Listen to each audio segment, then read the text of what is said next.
Hey YouTube, welcome to another episode of Get in the Car. So I just dropped a song called What Do You Want that I really love. I'm so excited about this song. And I wanted to tell the whole story of, how this song came to be, what the process was like making it and recording it and releasing it and all that stuff. So let's get into it. So first off, some inspiration. I want to give a shout out to my girlfriend Hien for putting me onto some really cool modern J-pop type music. So artists like YOASOBI and Atarashi Gakko and people like that. As most of you know, I'm mostly in the rap scene. I don't really branch out too much on my personal playlists, like the stuff I listen to. But that modern J-pop stuff is really, really dope. And when I listen to it, I feel like it taps into a niche that American music has not hit yet. Specifically the instrumentals. They're just so intense. They've got so much going on in them, so maximalist. A lot of times there's some really fast piano going on in the background and things like that. And the vocals are always so energetic and, auto-tuned and hype and stuff like that. It's a really great combo. I feel like the closest American equivalent is Lil Uzi Vert's music, and only sometimes. Uzi will sometimes dip into that kind of hyper-pop, J-pop inspired bag, but for the most part, Uzi still uses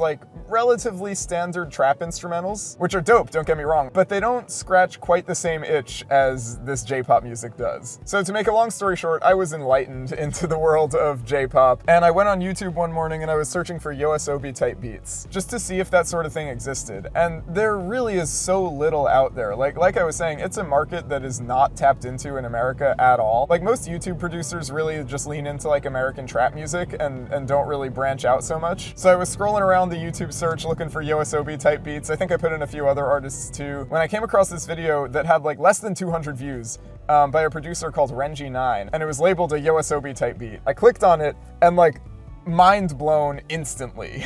I was like, holy crap, this is what music needs. So I had the song playing in my headphones as I was kind of going around the house, and I was just sort of mumbling to myself, trying to come up with a hook or a verse or a flow or something like that. And just out of nowhere, I thought of this, what do you want? What do you need? I got it all, yeah. It just sort of came to me, it was one of those things where it felt right in the moment and it just hit. And I feel like that's how a lot of my hooks come to be. I remember when I wrote $5,000 boat, I was just freestyling and I said, drop 5,000 on a boat. And I was like, that's kind of funny. Same thing happens with Get Money. I feel like that's just how I make the best hooks personally. So when I come up with lyrics, I'm really good at writing them down and remembering the flow for later on, but I'm not nearly as good at remembering melodies. And I really liked the melody I had for this hook. So I couldn't wait. I decided to just run to the studio right then and there and lay down the hook. And the hook sounded really good. But from there I was like, okay, I have a hook that's 10 words? I need something else to say. So I basically freestyled the first verse. Now, I'm not really a freestyle rapper. I freestyle for fun quite a bit, but I'm not very good and it's not something that I would ever release. But I really liked the flow of what I freestyled. So I took what I had, I kept a few lines that I liked and then mostly reworked the first verse. And it was fire. It came out so good. I was really happy with how that verse sounded. It's some really cool melodic trap stuff. Kind of a flow I don't really do that often, so it was really fun to experiment with. And then after that, I needed a second verse. So I scrolled through my Google Doc of lyrics. So I have a Google Doc that's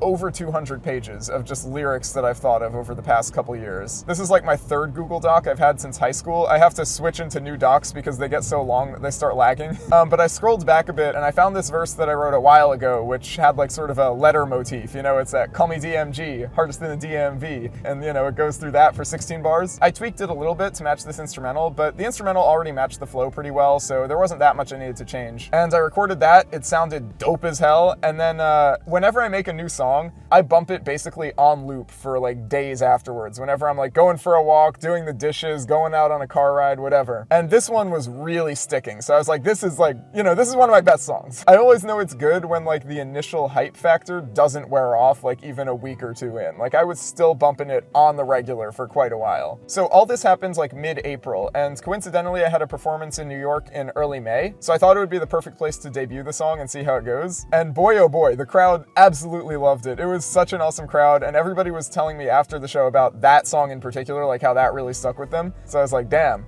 I gotta do something with this. I can't save this for the album. It is gonna be on the album, don't tell anybody. But you know, I was like, this has to be a single first too. And then the couple months after that, I was really focused on preparing for my Minneapolis show, which is to date the biggest show I've done and my only solo show. So I didn't get to do too much like actual music mixing and stuff. I was more worried about live performances. But I performed What Do You Want at that show for the second time live. And oh my God, it was like a highlight once again. Like people were really feeling that song. You know, I was shaking everybody's hand on the stage. Everybody was jumping up and down. They were singing along, even though like, you know, the song's not released, so they didn't know the words, but like they knew the hook. And that really solidified it. I was like, okay, this is my next single. It has to be. Like, people are vibing with this way too much. It's too hype. It's too energetic. I love it. It's passing the car test. It's passing the live test. You know, it's got to be the next single. So I spent some time after the show finalizing the mix, and then I worked with my homie Jay Paris to master it. He is such a goat at that. It came out so good. And there you have it. From there, we have a song. After the Minneapolis show, I really wanted to get it out like as fast as possible. And it ended up being about a month and a half, which is pretty slow turnarounds, I'm not gonna lie. But I'm no Kendrick Lamar. I can't just drop a track like the day I write it. But yeah, from here, I think this song is gonna be a permanent fixture in my performance repertoire. Like every show from here on out, I feel like I'm gonna have to do this song. I'm so happy with how it came out. The video is really dope too. It's mostly just shots from the show by Clicky Studios, which, you know, that film came out great, so I was really happy to be able to use it for the video. But yeah, that's it for this episode of Get in the Car.